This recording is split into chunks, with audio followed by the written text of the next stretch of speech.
It's Our Story. Joan Headley, St. Louis, Missouri.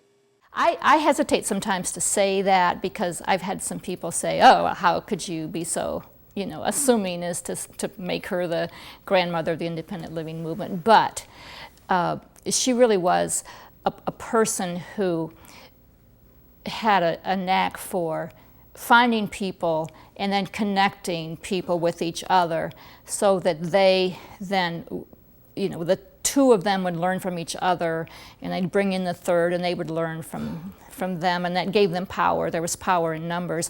And then she would step back and let them go ahead and do things.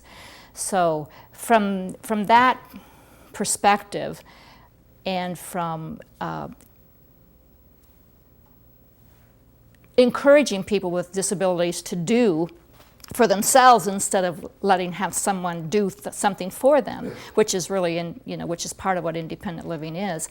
I think she definitely encouraged that, and I don't think that it would be wrong to say that she was the grandmother of the independent living movement.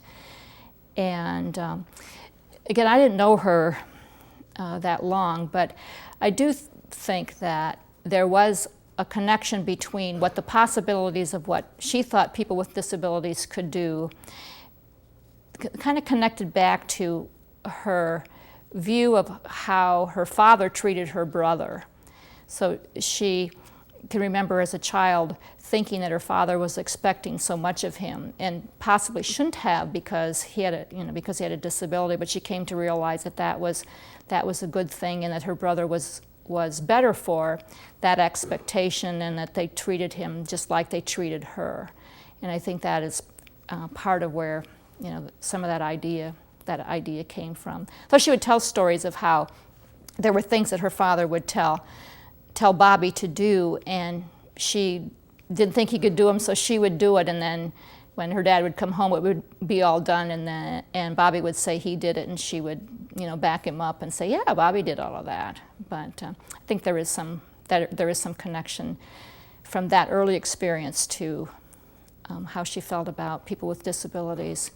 And even when she was dying, she was very ill. We had the conference in '89, and there was this discussion whether she should go to the conference or she shouldn't, and some people thought she shouldn't go, and she called me in and said she definitely wanted to go, and she was in a gurney, and she knew it would be difficult, but she said, I have always expected all of my friends with disabilities to not use an excuse that you're in a wheelchair or something that you can't do anything. So she said, I've expected that of them their whole lives. I should certainly expect that of myself.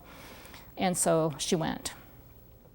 The It's Our Story project is a national effort to make disability history public and accessible. Visit us at www.itsourstory.org or on the It's Our Story project YouTube channel.